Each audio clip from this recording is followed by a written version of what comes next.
माने हिंदू जनजातिर ये अच्छी से हिसाब रे हमर संगे एबे भी समाधान होइरे से मिसी गले एबे भी ताकू जगह देवा पाई रेडी आमे कहूछु कि हम हिंदू धर्म सब लोक कहउछंती आदिवासी जनजाति लोक कहउछंती हमर रास्ता रे चलले आमे जगह देबू नहेले आमे जगह देबू नहीं।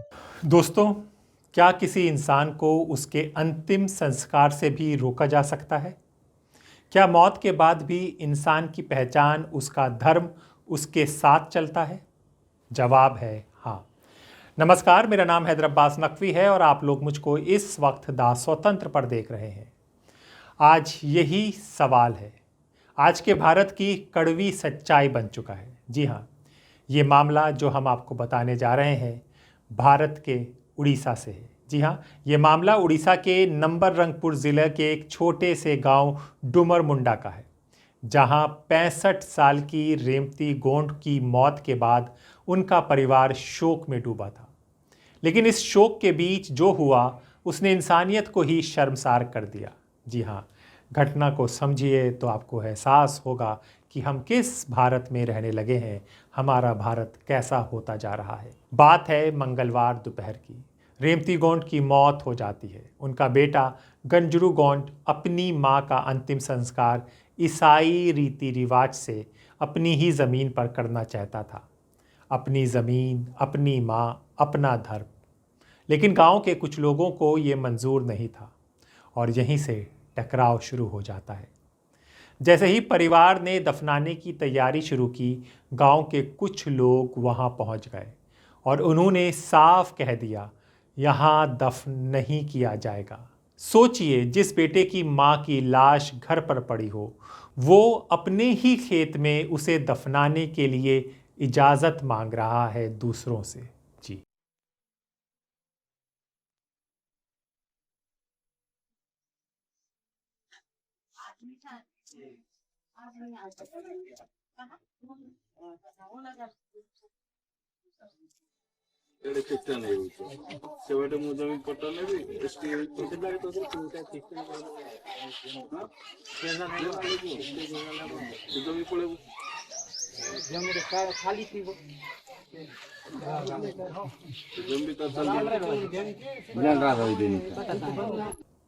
एक तरफ मां का शव, दूसरी तरफ गांव वालों का विरोध और बीच में खड़ा एक बेटा जिसके पास ना आंसुओं का सहारा बचा, ना कानून का। प्रशासन से सवाल। जी हाँ, परिवार का आरोप है कि उन्होंने पुलिस को सूचना दी, लेकिन प्रशासन चुप रहा। ना कोई ठोस कार्रवाई, ना कोई सुरक्षा, ना कोई समाधान। और इसी बीच मां का शव दफन होने का इंतज़ार चलता रहा और लंबा होता रहा। गाँ लोक तो कहते अनेक आपण ख्रीष्टान होती लोक कहते माने निजर धर्म छाड़ी अन्य धर्म पलि जाइच आम धर्म पुणी थे फेरी आसिले आम से सब देवु बोली कहते से मशाणी जगह देवी बोली कहते देवु बोली कहते लास्ट रे से कहले जे से ही धर्म ये कले आम आते देवु बोली कहले किंतु मेनटा है से पुलिस प्रशासन को पर जनइलु आम कहीं से माने राजी हो नथिले से माने जनइलु आबे जहाँ प्रशासन नियम अच्छी ताहा ही सेटा लागू हो बोले आम चाहूँ। ताकू बारंबार कहला हमर हिंदू धर्म जो सिलेक्ट हो जाता किसी असुविधा नथिला तो जानिबा कथा ना कपेना जो प्रकार हैला सेठी भी कहले हमर माने हिंदू जनजातिर ये अच्छी से हिसाब रे हमर संगे एबे भी समाधान होइरे से मिसी गले एबे भी ताकू जगह देवा पाई रेडी आमे कहूछु कि हम हिंदू धर्म सब लोक कहउछंती आदिवासी जनजाति लोक कहउछंती हमर रास्ता रे चलले आमे जगह देबू नहेले आमे जगह देबू नहीं। आलोचना विषय सामना को डाकले आसुनांती आसिकिरी समाधान कले से ना समाधान हो ताके तो बुझुआ का नांती तो तमे कोन चाहू आमे आमे भी कहउछु सेया जदि जे हमर हिंदू धर्म रे से मिसिबो बोले आमे ग्रहण करि पारबो जदि मिसबो नाही बोले आमे एठी जगह देबार नाही नाही सेंति भी होबो नाही जदि सीटा भी मु कहउछि सर जदि बापा दादी ना रे तार क्रिश्चियन लेखा अच्छी बोले सी तार पटा जगह बोली बाबू जदि सी जगह रे हमको शांता कि हमको परजा कि हमको गंड लेखा इते सेंति नाही सी बापा दादी दिन रु जार पटा जगह अच्छी से तार जगह दे पारबो। प्रशासन आसी प्रशासन आमको बुझाऊ ताकू बुझाऊ ना हमको पूरा पंचायत सारा लोग को बुझाई पारबो और ताकू बुझाई पारबो नहीं जन बुझाई पारबो नहीं कि हमर कहबो कथा से। अब सवाल है, क्या अब इस देश में मरने के बाद भी धर्म की जांच होगी? यहाँ पर मैं आपको रोकता हूँ और पड़ोसी मुल्क पाकिस्तान ले जाता हूँ। मैंने आज से यहाँ से 10-12 साल पहले एक ब्लॉग में स्टोरी लिखी थी कि पाकिस्तान में हिंदुओं का अंतिम संस्कार कितना मुश्किल भरा होता है।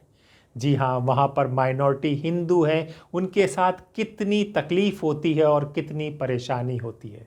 हमें यहाँ पर माइनॉरिटी पर गर्व था कि हमारे देश में ऐसा कुछ नहीं होता है, लेकिन पिछले 11-12 साल से तस्वीर सब बदल रही है।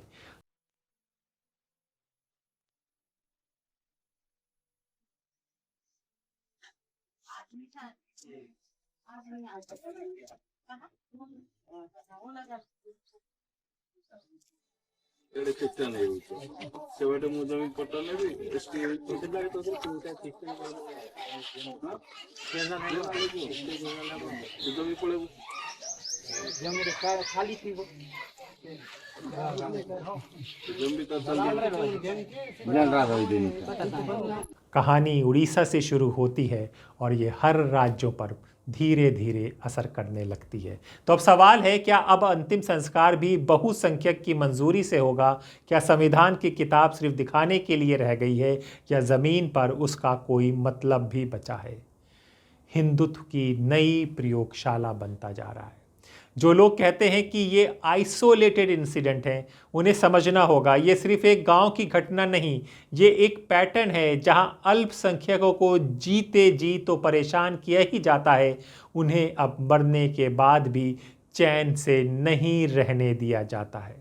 जी, आज का सवाल रेमती गोंड का नहीं है, सवाल है इस देश की उस आत्मा का जो कभी कहती थी सभी धर्म बराबर हैं, लेकिन आज एक बेटे को अपनी माँ को दफनाने के लिए लड़ना पड़ा। और यहाँ पर मैं आपको रोक कर बता दूँ, ये खबर बहुत मुश्किल से सिर्फ एक ऑब्जर्वर पोस्ट थी वहाँ पर थी, बाकी ना कोई मीडिया में ये खबर आई। और गोदी मीडिया, मेन स्ट्रीम मीडिया तो आप जानते हैं इस तरह की खबरें दिखाता ही नहीं। तो हमें लगा कि ये खबर आपको बतानी ज़रूरी है, क्योंकि ये जानना ज़रूरी है क्या यही नया भारत है जहां इंसान की आखिरी इच्छा भी उसकी पहचान के आधार पर कुचल दी जाती है। दोस्तों, हम नहीं चाहते कि इस तरह की स्टोरियां स्वतंत्र पर दिखाई जाए, हम आपको ये कहानियां बताएं, लेकिन ये कहानियां कोई और नहीं बता रहा। हमारे सामने भारत में ऐसी हालात पैदा हो रही हैं तो सच बताना ज़रूरी है, क्योंकि हम साझा विरासत पे यकीन करते हैं। हम हिंदू, मुस्लिम, सिख, ईसाई सब एक साथ इस देश में रहते आए हैं और रहना चाहते हैं। तो हमारी मोहब्बत, हमारी साझा विरासत को कोई ख़राब ना करे, यही हम चाहते हैं। नमस्कार।